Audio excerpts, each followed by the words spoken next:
Hello बच्चा party. आज की ये ऑर्गेनिक केमिस्ट्री की पहली वीडियो मैं आपके लिए बना रही हूँ, जिसमें कि मैं बेसिक्स नॉलेज जो कि क्लास 11th के बच्चों को जब वो ऑर्गेनिक से इंट्रोड्यूस होंगे उस समय के लिए ये ABCD का काम करती है। ठीक है, सबसे पहले तो हमें ये जानना ज़रूरी है कि ऑर्गेनिक केमिस्ट्री की ब्रांच अलग से क्यों बनाई गई। केमिस्ट्री में जब हमने स्टडी करी तो हमारे पास 3 ब्रांच थी, है ना।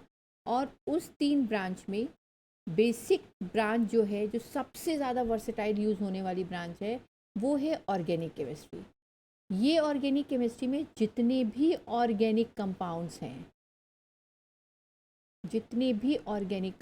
हैं, ये हमारी डेली लाइफ को इफ़ेक्ट करते हैं, जैसे ड्रग्स के फॉर्म में, मेडिसिन के फॉर्म में, फूड के फॉर्म में, डाइस के फॉर्म में, इंडस्ट्रियल एरिया में।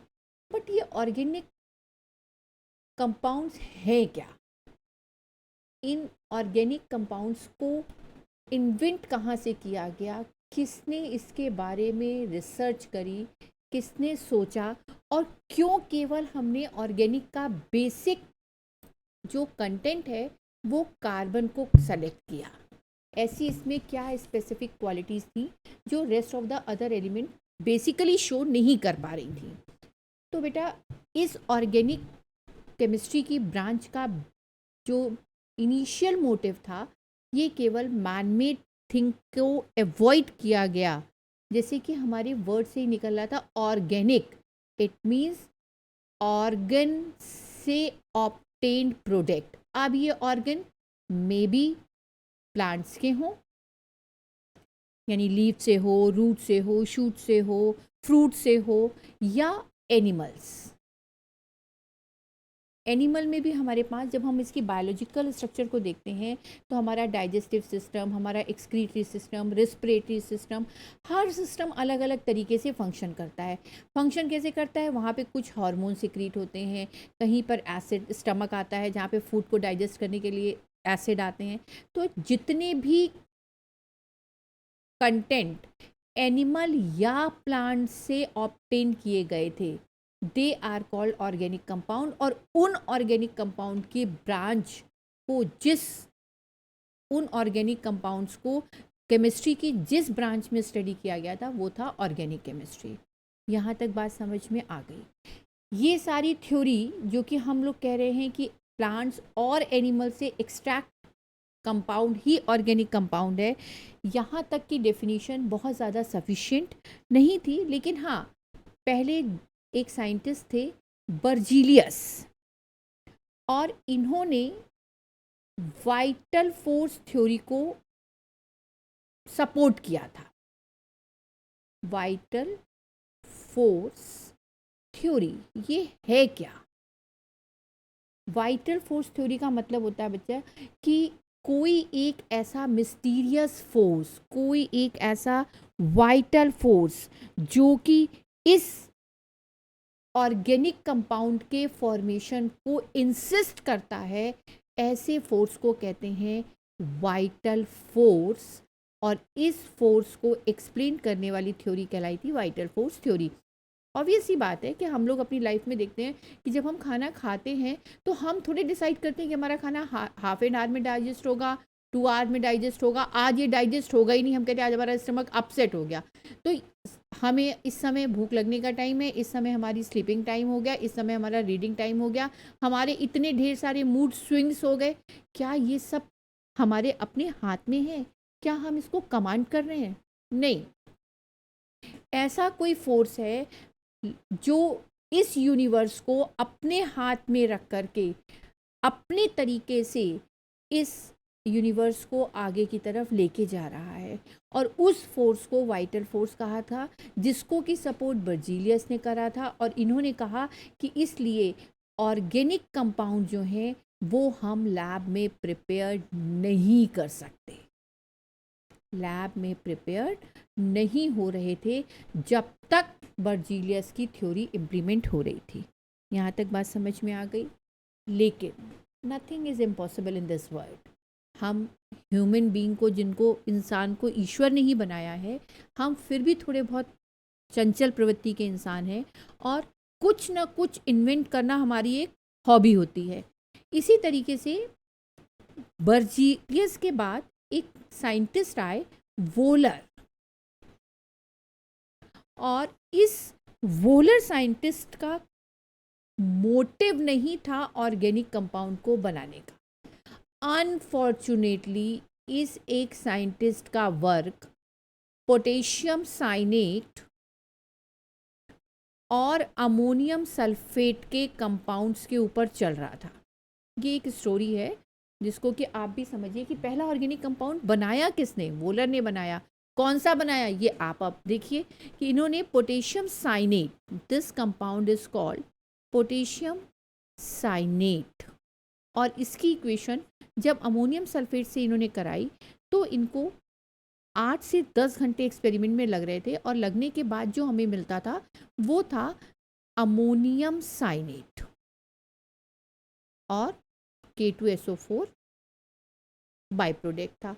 ये अमोनियम साइनेट इस स्टेज में ज़्यादा देर तक स्टेबल नहीं था, और ये हम सब जानते हैं कि हमेशा, चाहे वो ऑर्गेनिक कंपाउंड हो चाहे हम खुद भी हों, जब तक हमारी इंक्वायरी, जब तक हमारी रिक्वायरमेंट कंप्लीट नहीं हो जाती, जब तक हम स्टेबल नहीं हो जाते, तब तक हम वर्कआउट करते रहते हैं। क्लियर?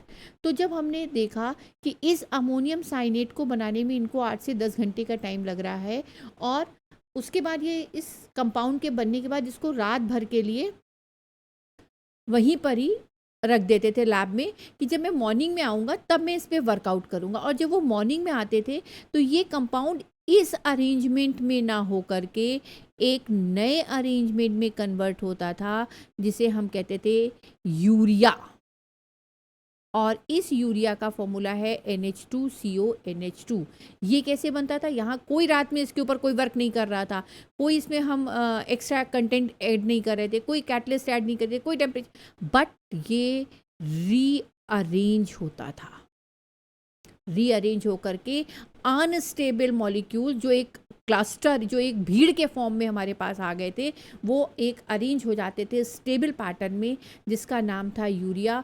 और ये यूरिया का कॉम्पोजिशन मैमल्स के यूरिन के कॉम्पोजिशन के बराबर दिखाई दे रहा था। इसका मतलब कि हम लैब में ऑर्गेनिक कंपाउंड को प्रिपेयर कर सकते थे। तो volar was the first scientist who prepare first organic compound in the lab, that is called urea, from ammonium cyanate। और जब इन्होंने एक यूरिया का कंपाउंड बना दिया तो फिर तो भीड़ लगती चली गई, फिर तो क्राउड डेवलप होता चला गया, फिर तो सिंथेसाइज होते ही चले गए कंपाउंड, और तब ये बर्जीलियस की वाइटल फोर्स थ्योरी को सपोर्ट नहीं मिला और ये यहाँ पर डिस्कार्ड हो गई। लेकिन हाँ, जब वोलर ने एक अपना अमोनियम का सॉल्ट बना लिया, तब इसको सपोर्ट करने वाले और भी कई साइंटिस्ट आ गए, जैसे कोल्ब्स थे। और कोल्ब्स ने एसिटिक एसिड को लैब में सिंथेसाइज करके वोलर सर को सपोर्ट किया। इसी तरीके से अगर हम देखें तो बर्थलाट, ये साइंटिस्ट थे जिन्होंने मीथेन को, इस कंपाउंड का नाम होता है बेटा मीथेन, या इसी को हम मार्श गैस भी कहते हैं, इसको भी इन्होंने कार्बन और हाइड्रोजन से मेकअप किया। अब देखिए, पहला कंटेंट यूरिया आया, जिसमें कि हमारे पास कौन कौन से एलिमेंट काम कर रहे थे। अगर हम ऑर्गेनिक में देखें तो हमारे पास नाइट्रोजन भी आ सकता था, ऑक्सीजन भी वर्क कर रहा है, हाइड्रोजन भी वर्क कर रहा है, और कार्बन भी। ये तो हमें वो कंपाउंड दिखे जो हमें इनिशियल स्टेज पे इस ऑर्गेनिक को सपोर्ट करने के लिए बनाए गए थे। तो इन तीनों साइंटिस्ट की हेल्प से जो रिजल्ट निकल के आया वो ये निकल के आया कि organic compound can be prepared in lab। और आपको जो पढ़ना है वो यही सारे प्रिपरेशन, सारी प्रॉपर्टीज़ और सारे करेक्टर, उसके यूजेस के बारे में स्टडी करना है। लेकिन किसको करना है बच्चे? अब हमने आपको सेकंड इसमें एक इम्पॉर्टेंट बताई कि अब अगर हमने इसको लैब में प्रिपेयर किया तो इसका मतलब केवल प्लांट और एनिमल की डेफिनेशन भी डिस्कार्ड हो गई। नई डेफिनेशन हमारे पास क्या बन करके आ गई कि जनरली जो compound carbon, hydrogen, nitrogen, oxygen, phosphorus या सल्फर से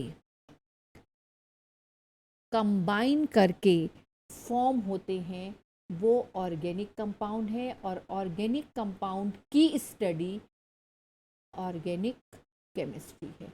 आई थिंक यहाँ तक आप लोगों के बारे में दिमाग में कोई भी कंसेप्ट ऐसा नहीं है जो कि नहीं समझ में आया। अब इस ऑर्गेनिक में मैंने आपको बताया कि main constituent is carbon. Clear? Carbon में ऐसा कौन सा करेक्टर है जो सिर्फ और सिर्फ कार्बन ही इस ऑर्गेनिक की ब्रांच को आगे लेकर के जाएगा? बेटा कार्बन में अगर आप इसको थोड़ा सा केमिकल बॉन्डिंग से रिलेट करिए तो हम लोग ने फर्स्ट चैप्टर एटॉमिक नंबर में पढ़ते थे इलेक्ट्रॉनिक कन्फिग्रेशन। तो इसका एटॉमिक नंबर होता है 6।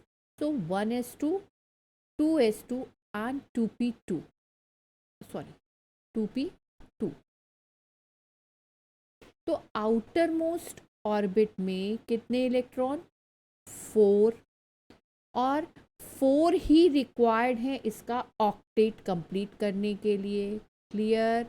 और यही कारण है कि कार्बन जो है वो 4 कोवेलेंट बॉन्ड को फॉर्म करने की कैपेसिटी रखता है। It means it is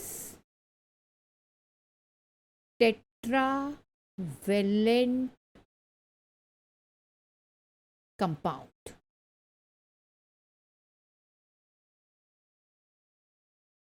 clear?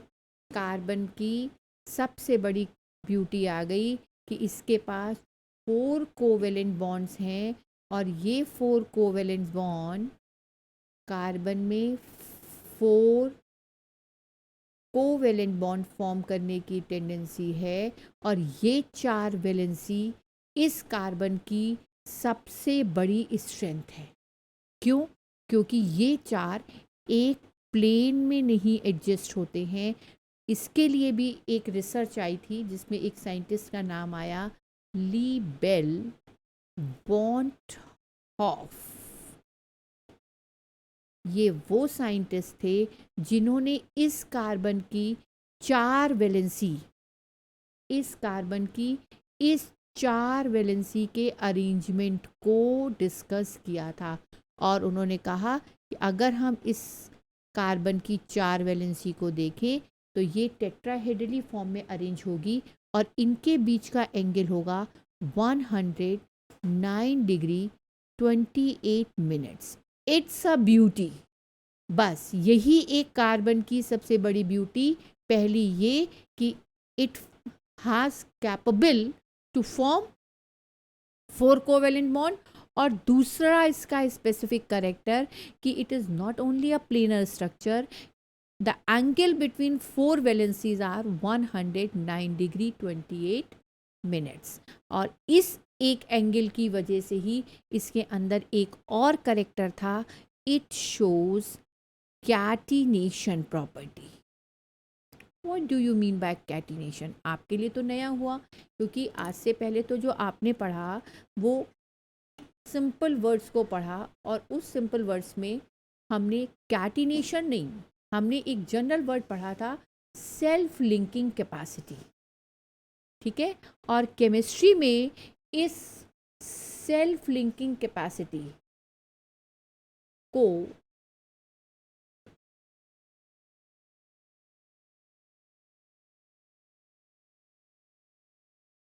क्या कहा गया? कैटिनेशन।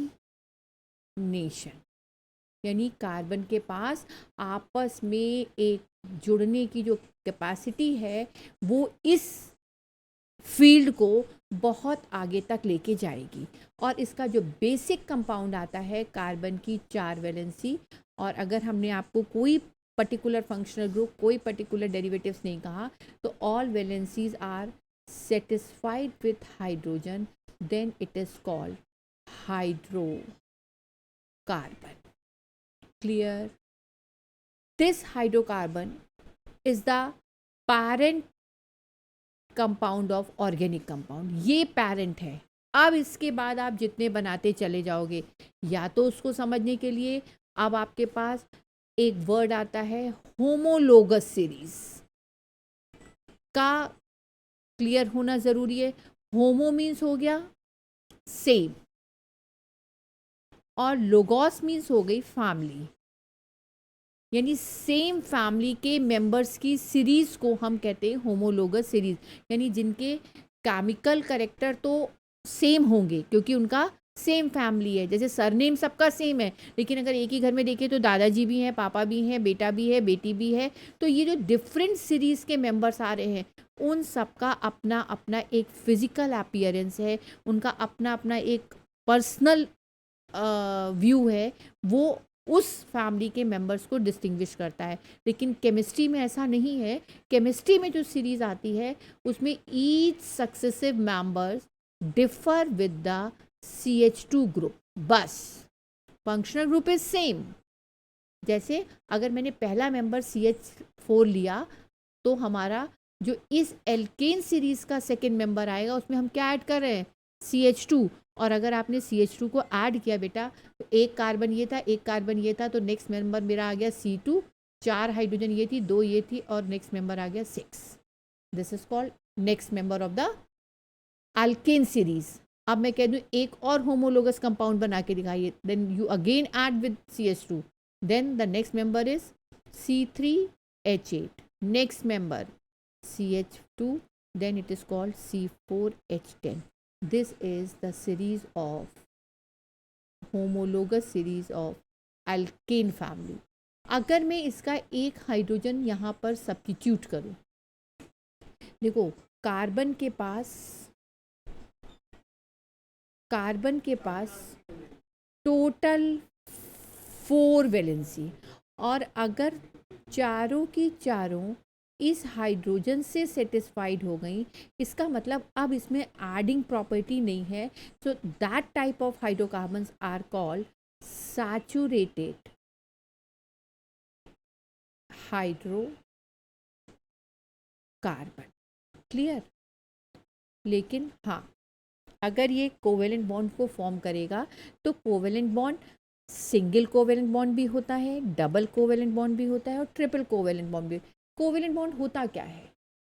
कोवेलेंट बॉन्ड मीन्स होता है शेयरिंग ऑफ इलेक्ट्रॉन्स। अब अगर कार्बन को कार्बन के सिंगल बॉन्ड से कनेक्ट किया, देन इट इज कॉल्ड, एक बॉन्ड है, इसको हम कहते हैं सिंगल कोवेलेंट बॉन्ड। अगर हमने कार्बन को कार्बन के साथ डबल लाइन से शो किया, this is called double covalent bond. और अगर हमने कार्बन को कार्बन के साथ 3 लाइन से कनेक्ट किया, this is called triple covalent bond. आप देखिए, हमने आपको 4 वैलेंसी की बात कही, और जब हमने इसको सिंगल बॉन्ड से कनेक्ट किया, then rest of the valencies 1 ये हो गई, 2 3 4, 1 2 3 4। इसी तरीके से इस कार्बन पे आइए, तो इस कार्बन के लिए भी 2 ये हुई, क्योंकि एक इसका इलेक्ट्रॉन ये है, एक इसका इलेक्ट्रॉन ये है, एक इलेक्ट्रॉन ये है, एक इलेक्ट्रॉन ये है, तो 4 तो शेयर हो गए। बाकी कितने बचे? 1 2 3 4 5 6 7 8। इसी तरीके से इस कार्बन की भी rest of the valencies are satisfied with hydrogen. जब ट्रिपल कोवेलेंट बॉन्ड की बात आई, तो यहाँ पर कितने इलेक्ट्रॉन्स हमने शेयर कर दिए? 3 इस कार्बन के, 3 इस कार्बन के, बचे कितने? Only 1, and rest of the electron is satisfied with hydrogen. तो अब कार्बन की सारी वैलेंसी जो कि हमने आपको टेट्रावैलेंट करेक्टर के बेस पे समझाने की कोशिश की थी वो ये है। पहला पॉइंट तो यही हुआ कि हम सिंगल कोवेलेंट, डबल कोवेलेंट और ट्रिपल कोवेलेंट की बात करें। अब है तो बेटा ये थोड़ा सा रिवाइव टॉपिक ही कि कोवेलेंट बॉन्ड जब बनते थे तो आपने ऑर्बिटल की ओवरलैपिंग से समझे थे। फिर से यहाँ पे इसको रिपीट कर लीजिए, क्योंकि ऑर्बिटल ओवरलैपिंग अगर आपको क्लियर होगी तभी आप ऑर्गेनिक को बहुत इंजॉय करेंगे। और ऑर्बिटल ओवरलैपिंग का मतलब हुआ कि हमने एस, पी, डी और एफ ये 4 ऑर्बिटल के बारे में पढ़ा था, जिसके अगर हम शेप को दिमाग में रखें तो शेप में S is spherical, S is spherical, P is dumbbell, D is double dumbbell,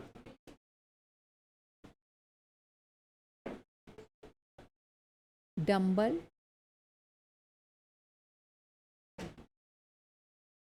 P is dumbbell।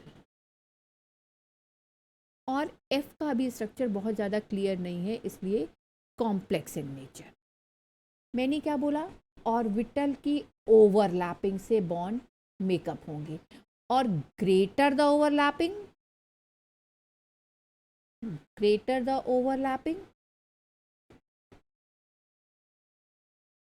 stronger is the bond।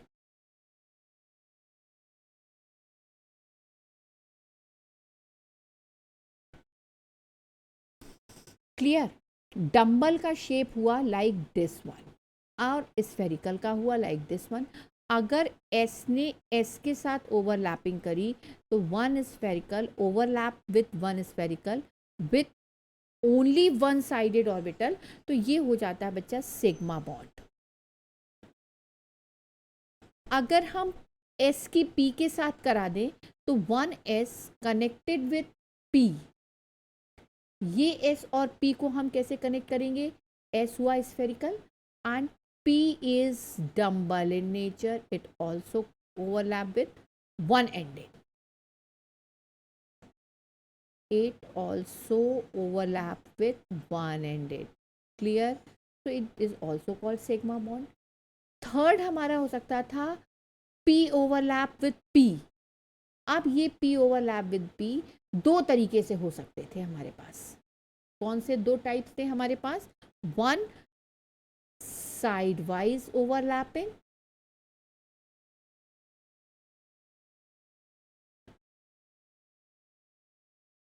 and another is lateral overlapping।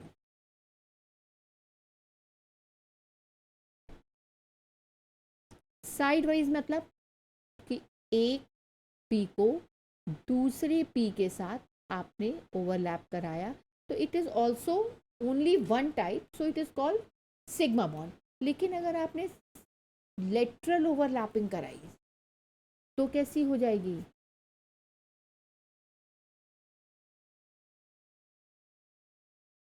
इसको और क्लियर बना लीजिए, या इसको आप कर सकते थे साइड वाइज की जगह आप इसको कर लीजिए हेड टू हेड ओवरलैपिंग, और क्लियर हो जाए आपका। हेड टू हेड ओवरलैपिंग, क्योंकि अब इसका आपको क्लियर हो जाएगा कि एक का हेड दूसरे की हेड पे जा रहा है। और लेटरल, या अब आप इसको कह सकते थे साइड वाइज ओवरलैपिंग, तो टर्म से आपको याद रह जाएगा साइड वाइज। साइड वाइज का मतलब क्या हुआ कि एक ऑर्बिटल ये हुआ और दूसरा ऑर्बिटल ऐसा हुआ, यानी ये दो जगह पर जा कर के ओवरलैप करेंगे। पार्शियली ऊपर वाला ऑर्बिटल ऊपर वाले ऑर्बिटल से, और नीचे वाला ऑर्बिटल नीचे वाले। ऐसे ओवरलैपिंग से जो बॉन्ड फॉर्म होते हैं वो होते हैं पाई बॉन्ड। क्लियर? तो अब हमारे पास जो ये सिंगल बॉन्ड था, it means it's a sigma bond. यहाँ पर जब हमारे पास पाई बॉन्ड बना, दो बॉन्ड बने, तो वन इज तो sigma and another is pi. और अगर ट्रिपल बॉन्ड का केस देखें तो one is sigma and here 2 pi bonds are there. तो जब भी आपको सिग्मा और पाई बॉन्ड्स की काउंटिंग के बारे में डिस्कस किया जाएगा तो आपको ध्यान रखना है कि हमेशा in case of single bond only sigma bond is there. If double bond is there, so 1 sigma 1 pi bond is there, and if triple bond is there, so 1 sigma and 2 pi bond is there. Is it clear? यहाँ तक किसी बच्चे का कोई doubt नहीं। इस carbon की जो हम लोग टेट्रावेलेंसी की बात कर रहे थे और इसके बीच में एंगल को 109 डिग्री और 28 मिनट्स पे अरेंज कर रहे थे, ये हम इसके 3D फिगर को अरेंज कर रहे थे। और इस 3D फिगर को अगर आप देखिए तो 3D का जो रिप्रेजेंटेशन आपको बुक्स में मिलेगा बेटा, उसमें एक कार्बन पे 2 जगह तो ये स्ट्रेट लाइन दिखाई देगी। अगर ये स्ट्रेट लाइन दिखा दे रही है, इसका मतलब ये रिप्रेजेंट कर रही है bond laying in plane of paper. इसका मतलब होता है bond laying in plane of paper, यानी ये पेपर पर ही हम ड्रॉ कर रहे हैं। क्लियर? दूसरा अगर आप देखिएगा तो आपको एक इस तरीके का स्ट्रक्चर भी शो किया जाएगा जो बहुत डार्क डैश लाइन से दिखाया जाए। इसका जो सॉलिड वेज होता है, ये जो पूरा फिल करके आपको डार्क दिखाया जाएगा, रिप्रेजेंट किया जाएगा, इस रिप्रेजेंटेशन का मतलब होता है सॉलिड वेज।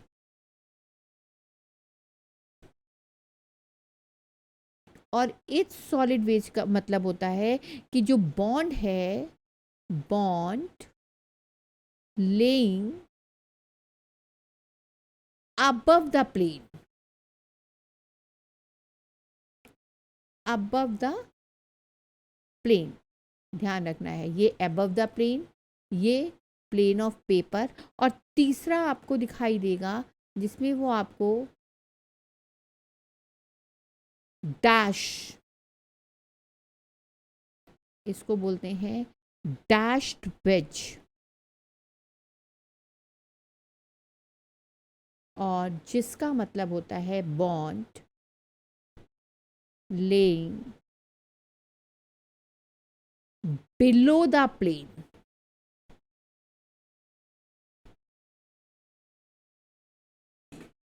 और अब अगर आपको ये तीनों रिप्रेजेंटेशन समझ में आए बेटा, तो इसका मतलब जो मैं इतनी देर से चारों डार्क लाइनें दिखा रही थी, ये तो जब हम धीरे धीरे पढ़ाई शुरू करते हैं और हमारे पास इतना टाइम नहीं होता कि हम डार्क बनाएं या वेज बनाएं, तो हम इसको इस एंगल से देखेंगे।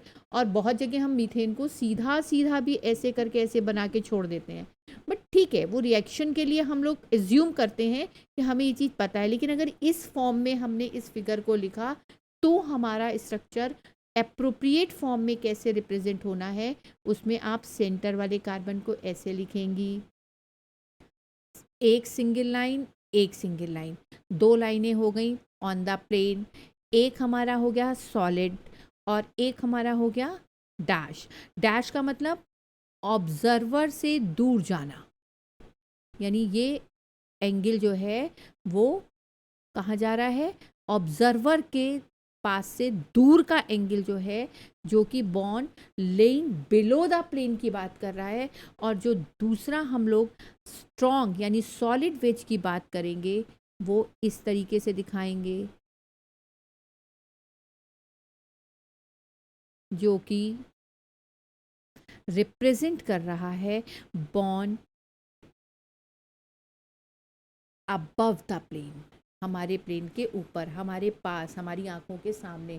एक जो आंख के सामने दिखाई देगा और एक जो आंख से दूर दिखाई देगा। Is it clear?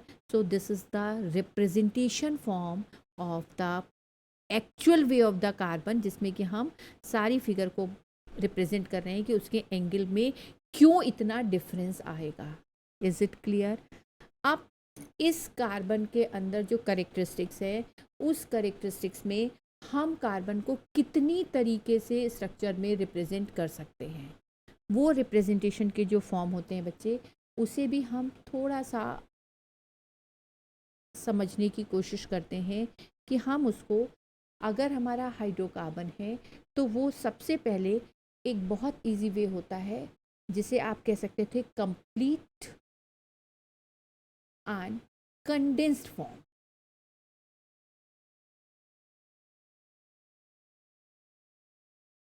Complete and condensed form. Condensed का मतलब क्या हुआ कि आपस में जुड़ा हुआ हो, और कंप्लीट मतलब जिसमें हमें पूरी इंफॉर्मेशन मिल रही हो कि कौन सा कार्बन कहाँ पर है, उस कार्बन के साथ क्या कनेक्ट है, कितने हाइड्रोजन कनेक्ट हैं। तो ये दोनों जो तरीके हैं, जैसे अगर मैं एक कंप्लीट की बात करूं और मेरे पास एक कंपाउंड है ऑर्गेनिक C2H6, जब हम इसको कंप्लीट फॉर्म में रिप्रेजेंट कर रहे हैं बेटा, तो सारे बॉन्ड्स का पिक्चर क्लियर कर रहे हैं। ये कार्बन कनेक्ट है कार्बन के साथ, इस कार्बन पे बाकी जो वैलेंसी हैं वो तीनों हाइड्रोजन के साथ सेटिस्फाइड हो रही हैं। तो this is the complete information given by this structure. तो this structure is called complete structure. दूसरा कंडेंस, हमने नहीं इसको फैला के रिप्रेजेंट किया, हमने केवल एक छोटा सा फॉर्मूला लिख के छोड़ दिया जिसमें हमने कहीं पर भी बॉन्ड की लोकेशन, बॉन्ड की आइडेंटिटी को रिप्रेजेंट नहीं किया, केवल ये बताया कि given organic compound contains only 2 carbon और 6 hydrogen, then this form is called condensed form. आपस में कलेक्टिवली फॉर्म जो है that is called connect form. दूसरा हम इसका तरीका रिप्रेजेंट करने का लिख सकते थे बच्चा बॉन्ड लाइन, जिसमें बच्चे बहुत कंफ्यूज होते हैं। ये जो बॉन्ड लाइन नोटेशन होता है, इस बॉन्ड लाइन नोटेशन में हम कहीं पर भी कार्बन या हाइड्रोजन को रिप्रेजेंट नहीं करते हैं, we only represent the zigzag lines. और इस जिगजैग लाइंस में जिस जिस जगह पर ये लाइन में टर्निंग पॉइंट्स आएंगे, इस टर्निंग पॉइंट्स का मतलब होता है कि here 1 carbon is present. Clear? और जब एंडिंग ऑफ द लाइन होगी तो मे बी अगर मुझे यहाँ पे मिथाइल से एंड करना होगा तो मैं लास्ट में यहाँ पर आपको मिथाइल लिख के दूंगी। इसका एक एंड मान लीजिए मुझे फंक्शनल ग्रुप से एंड करना होगा तो मैं यहाँ पर CHO लिख के दूंगी। और अगर मैंने कुछ भी लिख के नहीं दिया आपको, केवल H लिख के छोड़ दिया, इसका मतलब अब यहाँ पर कार्बन हमारे पास एक्स्ट्रा नहीं है, इस कार्बन का ये हाइड्रोजन मैंने आपको शो किया है। तो हमेशा ध्यान रखना बेटा कि बॉन्ड लाइन नोटेशन में हमेशा जिग-जैग नोटेशन ही रिप्रेजेंट किया जाता है, और इस जिग-जैग का ending point may be hydrogen हो, मे बी कोई एल्काइल ग्रुप हो, और मे बी कोई फंक्शनल ग्रुप हो। क्लियर? और कार्बन की जो कैटिनेशन या सेल्फ लिंकिंग कैपेसिटी थी, जिसमें आपने अभी पढ़ा कि वो single covalent, double covalent, triple covalent, किसी भी तरीके के कोवेलेंट बॉन्ड को फॉर्म करेंगी, वैसे ही इस जैसे ये ओपन स्ट्रक्चर को हम रिप्रेजेंट कर रहे हैं, इसका एक रिप्रेजेंटेशन फॉर्म और भी होता है जिसे हम कहते हैं पॉलीगॉन फॉर्मूला। और इस पॉलीगॉन फॉर्मूले में किसी भी मैथमेटिक्स का कोई भी एक शेप बना देते हैं, like this one, like this one, like this one, like this one, मतलब कोई भी टेढ़ा मेढ़ा शेप आप बना दे रहे हैं, कहीं पर भी आप कनेक्टिविटी को क्लियर कर दे रहे हैं। इस शेप से रिप्रेजेंट होने वाले organic compounds are called polygon formula या पॉलीगन रिप्रेजेंटेशन। तो हमने कितनी तरीके की, ये बेटे बॉन्ड ब्रेक नहीं है, वही मैंने बोला ना कि कई बार हम जब जल्दी में लिखने लगते हैं तो हम लाइन को टेढ़ा मेढ़ा कर देते हैं, जबकि अभी हमारे हिसाब से कहीं पर भी आपको लाइन को टेढ़ा मेढ़ा नहीं करना है, क्योंकि अभी हमारी इनिशियल स्टेज है और हर इंटरसेक्शन पॉइंट कंटेन्स 1 कार्बन, और अगर इस कार्बन के साथ एक्स्ट्रा आपको कुछ भी नहीं दिया गया है, it means related with hydrogen. Is it clear? तो अब हमें लग रहा है कि आपको समझ में आ गया कि कार्बन ही हमने क्यों सेलेक्ट किया, क्योंकि कार्बन के पास वेरिएबिलिटी थी कि ये टेट्रावेलेंट कंपाउंड था, टेट्रावेलेंट करेक्टर को शो करता था, दूसरा इसके पास प्रॉपर्टी थी कि ये कैटिनेशन को शो करता था। तीसरा, ये मल्टीपल बॉन्ड को फॉर्म करने की कैपेसिटी रखता था। Multiple bond means 1 degree to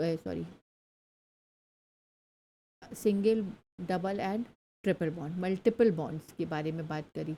और इतने करेक्टर होने के बाद अब हमने कहा कि हम कार्बन में क्या और भी करेक्टर पढ़ सकते हैं।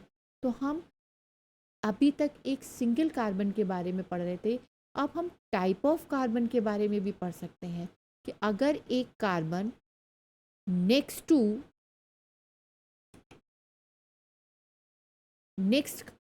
connected with another alkyl group, only one alkyl group, and rest of the valencies are satisfied with hydrogen, then this type of center of carbon is called 1 degree carbon.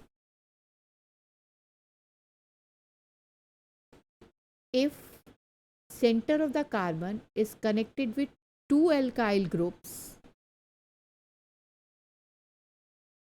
is called 2 degree carbon, या इसी को आप कह सकते थे primary carbon, इसको आप कह सकते थे सेकेंडरी कार्बन, और third one is if the centre of the carbon again connected with 3 alkyl groups, then this center carbon is called 3 degree carbon या टर्शरी कार्बन।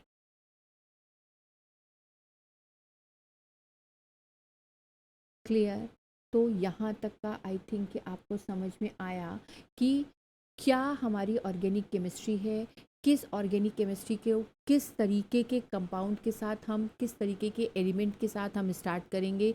और अब हम नेक्स्ट आपको डिस्कस करेंगे जिसमें हम आपको बताएंगे कि किसी भी ऑर्गेनिक कंपाउंड्स की स्टडी का क्लासिफिकेशन, ऑर्गेनिक कंपाउंड्स की जो स्टडी है उसे हम कैसे स्टार्ट करेंगे और किन किन पार्ट्स में किस किस तरीके से क्लासिफाई करके हम इसको सिंप्लीफाई कर सकते हैं। जनरली ऑर्गेनिक कंपाउंड्स को बेटा दो ही तरीके में हम डिस्क्राइब करते थे। पहला, एक जो ओपन चेन की बात कर रहे हो, जैसे कि हम आपको ये वाला दिखा रहे थे। दूसरा, हमने आपको एक नया तरीका बता दिया जिसे कि आप कह सकते थे कि ma'am it is also called closed chain. One is called open and another is called closed chain compounds. Clear? तो इस ओपन और क्लोज चेन को, ओपन में भी मैंने आपको दो तरीके के कंपाउंड्स के बारे में इसी वीडियो में अभी डिस्कस किया। एक वो जिसे आपको कहा सैचुरेटेड ऑर्गेनिक कंपाउंड जो कि केवल सिंगल बॉन्ड से कनेक्टेड थे और all the single valencies are satisfied with one another atom, and another class is called unsaturated organic compound जिसमें कि हमारे पास डबल बॉन्ड और ट्रिपल बॉन्ड के कंपाउंड्स की स्टडी आएगी। सो नेक्स्ट इस क्लासिफिकेशन वाले कंपाउंड्स को और इनकी IUPAC को, इनके नाम को, जैसे हम और आप आपस में मिलते हैं तो सबसे पहले अपना एक दूसरे से नाम का इंट्रोडक्शन करते हैं। तो नाम का इंट्रोडक्शन इन द सेंस कि पहले सिंपल नेमिंग्स और फिर निक नेमिंग्स। इसी तरीके से ऑर्गेनिक कंपाउंड के साथ भी ये हुआ कि पहले तो ये निक नेमिंग में आए कि जहाँ से ये डिराइव कर रहे थे, जो इसको प्रोड्यूस कर रहा था उसी पर इसको नॉमिनक्लेट करते चले गए।